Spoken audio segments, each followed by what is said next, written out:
Time and time again, the question of polygamy in Islam is raised as a grave issue and a big hurdle to any serious discussions about Islam. The general idea is to ask, how can Islam claim that there is gender equality when it allows men to marry up to 4 wives? If men can have multiple wives, why are women also not allowed to marry more than one husband? When having academic discussions, it is important to first divorce ourselves from our feelings. What may feel right to one person may not feel the same to another person. But that is not a basis for a sound argument. That is why logic terms this appeal to emotion and considers it a fallacy because it lacks factual evidence. The whole idea in such arguments is to manipulate the emotions of the addressees of the argument. As far as polygamy is concerned, it is important to first remember that the Islamic thesis is as follows. Polygamy is allowed, though not mandatory, as a remedial measure for certain situations that may arise from time to time. The idea that Islam allows polygamy so that men could pursue lust and as an excuse to fulfill sensual desires is a far cry from what Islam actually wishes to achieve. The first thing to note on this issue is that polygamy is not ordered as a general rule for all Muslims to follow. Instead, it is a provision, something allowed for special circumstances, as Hazrat Mirza Tahir Ahmad rahimahullah ta'ala explains as follows. First, this provision in Islam of marrying more than once is not a generality. It pertains to certain situations when it becomes necessary for both preserving the health of society and the rights of women to have this provision available. He goes on to argue that if polygamy had been a commandment, then most men would be left with no one to marry. This is because men and women each represent about half of the population, and if each of the men were to marry 4 wives each, it would cause an imbalance, and 3/4 of the men would not be able to find a wife. The primary occasion, then, for the provision of polygamy is in wartime situations. During times of war, the number of men in the society is reduced due to war casualties. Consequently, there is an increase in the number of widows and orphans. For such situations, Islam gives the provision of polygamy so that the widows and orphans could continue to have the possibility of a family life after the passing of the husband or the father. Hazrat Mirza Tahir Ahmad rahimahullah ta'ala explains, it is evident from a study of the Holy Quran that a special situation of a post-war period is being discussed. It is a time when society is left with a large number of orphans and young widows, and the balance of male and female population is severely disturbed. A similar situation prevailed in Germany after the Second World War. There were a large number of virgins, dejected spinsters, and young widows for whom it was impossible to get married. So Islam proposes polygamy as a solution at a time of crisis.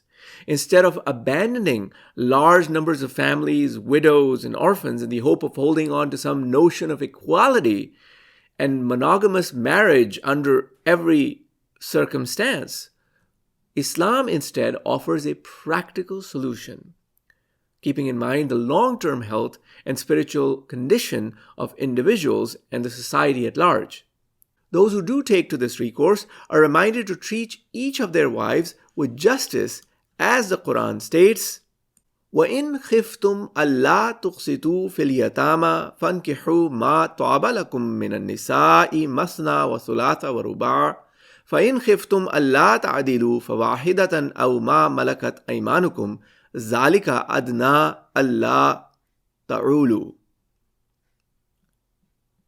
And if you fear that you will not be fair in dealing with the orphans, then marry of the women as may be agreeable to you, 2 or 3 or 4, and if you fear you will not deal justly, then marry only 1 or what your right hands possess. That is the nearest way for you to avoid injustice. It should be noted in this verse that fair dealing with the orphans is the primary motivation in Islam for allowing multiple marriages, albeit connected with a strict condition. Prior to the decision to marry a second wife, the man must first ensure that he will deal with his wives and any orphans with justice. If he is not able to ensure that, he should stick to monogamy. While the primary reason for multiple marriages provided in the Holy Quran is to take care of orphans, there can arise other situations where a second wife may be sought. A detailed commentary of the Holy Quran of chapter 4, verse 4 discusses some of those situations. This issue is also discussed at length in the book The Life and Character of the Seal of Prophets, Volume 2 by Hazrat Mirza Bashir Ahmad radiyallahu anhu, pages 250 to 266. Links to both these sources are given in the description of this video. Prior to fully understanding these secondary reasons for polygamy, we should first understand what the Quran defines as the purpose of marriage. There are 4 objectives given in the Holy Quran for marriage. Number 1, protection against physical, moral, and spiritual ailments. Number 2, continuation of human life. Number 3, companionship and peace of mind. And number 4, growth of relations of love and compassion. It is important to note that nowhere does the Quran state the purpose of marriage as a pursuit of lust and sensuality. That is not a purpose of marriage in Islam, whether it is with a single wife or multiple wives. Hence, any notion that Islam is making a provision here for men to lead lustful lives is a complete misconception. There is a subtle difference between a marriage intended to fulfill lustful pursuits and a marriage meant for gratification of natural desires. In the case of the former, marriage may become the means of exploring sensuality without bounds and limits, and such marriages eventually become deprived of comfort, tranquility, sense of purpose, and love. Comparatively, in the case of the latter, marriage becomes a means to curtail and fulfill natural desires along with the intended goal of finding comfort, love, procreation, and protection against evils. Marriage, therefore, is an institution in Islam aimed at helping a person become more spiritual and connected with God. By having an outlet for these natural desires, a person can freely and calmly pursue the real goal in life, which is the worship of God.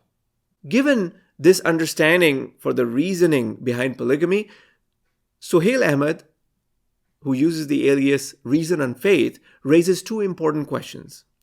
One question that he asks is, why can men exercise patience instead of seeking a second wife? Such a scenario would be favorable to the wife and her emotional needs.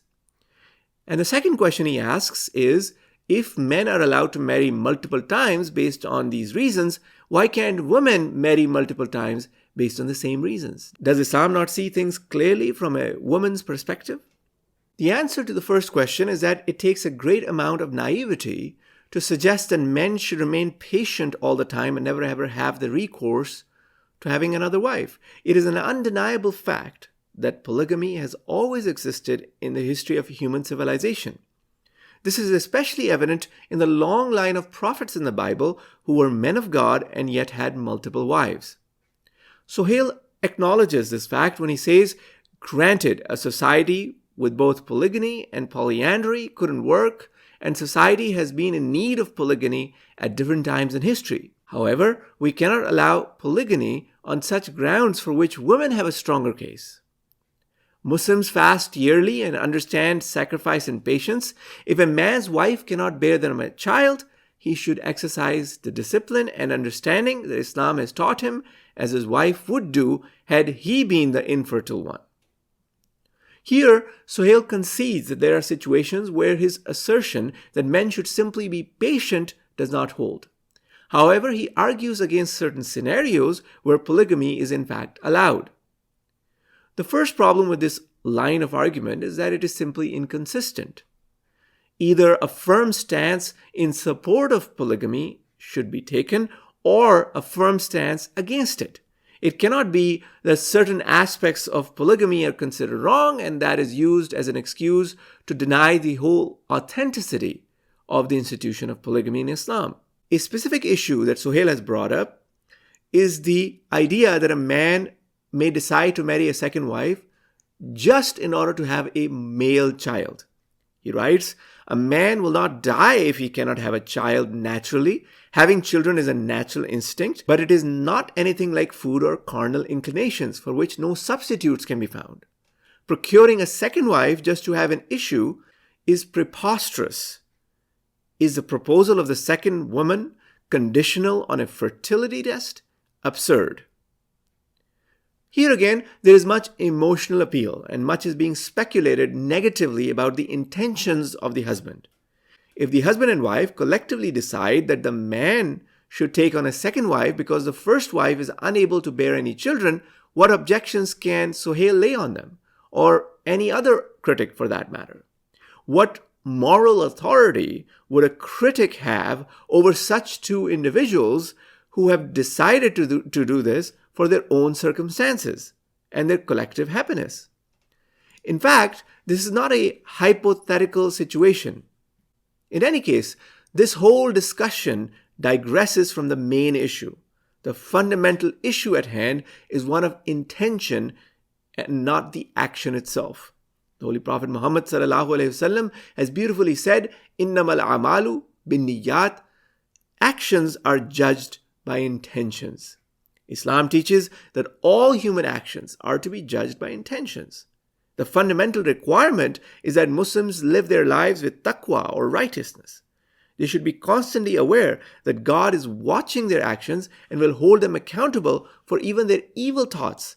As Allah says in the Holy Quran, وَإِن تُبْدُوا مَا فِي أَنفُسِكُمْ أَوْ تُخْفُوهُ يُحَاسِبْكُم بِهِ اللَّهُ فَيَغْفِرُ لِمَن يَشَاءُ وَيُعَذِّبُ مَن يَشَاءُ وَاللَّهُ عَلَى كُلِّ شَيْءٍ قَدِيرٌ. Whether you disclose what is in your minds or keep it hidden, Allah will call you to account for it. Then will He forgive whomsoever He pleases and punish whomsoever He pleases, and Allah has the power to do all that He wills. If the husband has a sinister intention in marrying any of his wives, he will be held accountable by Allah. However, if his intention is pure and his decision is taken with taqwa or God consciousness and with a firm conviction that he is accountable before Allah, no critic can or should raise any questions from any presumed role of a moral high ground. Now we come to Suhail's second question, which is, why are women not allowed to have more than one husband? For instance, we could have similar cases where a woman could have a greater desire to have children as compared to the man. In such a scenario, would she be allowed to have more than one husband? And if not, why does Islam only provide this option to men but not women? In fact, expanding this issue further, questions can be asked on behalf of women for each of the purposes of marriage. For instance, it can be asked, what can a woman do if she does not feel that marriage to one husband is safeguarding her against physical, moral, and spiritual ailments? What if it is scientifically proven that her husband is the one who cannot bear children? What is the point behind this seemingly special treatment for the husband as compared to the wife? All these questions seem fair, but it should be understood that Islam views men and women differently. The natural tendencies of each gender are different, and a false notion of equality in the absolute sense does not exist in Islam. Instead, Islam promotes equality in the best form, and this is something discussed in one of my articles and in another video entitled Gender Equality in Islam. One result of the fact that men and women have different tendencies is that women have a kind of nature that allows them to be more cooperative than men. Two husbands to one wife would have a higher likelihood of the eventual breakup of the family unit as compared to a household where there are two wives of one husband. Men have a far lesser chance of being cooperative when sharing one wife. Other than that, it should be noted that one primary objective of marriage is procreation. If a woman has two or more husbands, each one of them would naturally desire to have children. It would be a huge burden on the single wife of multiple husbands to bear children for each one of her husbands. For those who have gone through this process of parenting, they can understand the kind of pressures that are on the mother that go on for several years. In fact, social trends nowadays show that mothers choose to have 2.4 children on average. So imagine if a woman has more than one husband and is expected to have 2 children for each husband. How many years would I take? What kind of pressures would she be in?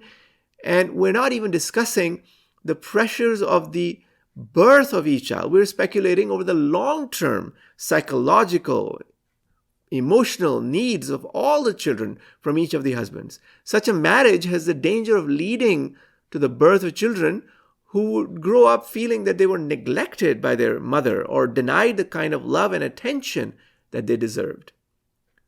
Furthermore, the lineage of each child would be unknown and perhaps a cause for great frustration of each husband. We have DNA testing, but even despite that, there will be problems and there would be frustrations and there would be doubts. And even a lot of people today in the world do not have easy access to DNA.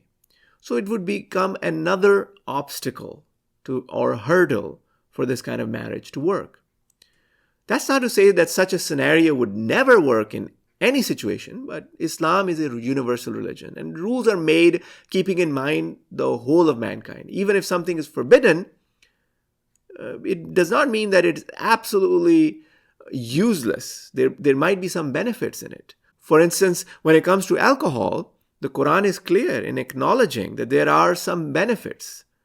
As it is stated, قُلْ فِيهِمَا إِسْمٌ كَبِيرٌ وَمَنَافِعُ لِلنَّاسِ. Say in both, that is, wine and gambling, there is a great sin, but also some advantages for men. So the principle provided by Islam is to see whether there are greater advantages or greater disadvantages in a given act. When it comes to the marriage of a man with 2 or more wives in certain situations, the advantages are greater.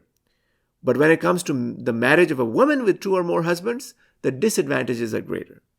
As such, from the perspective of a woman, if the objectives of her marriage are not being fulfilled, Islam allows her recourse through divorce and to find another husband.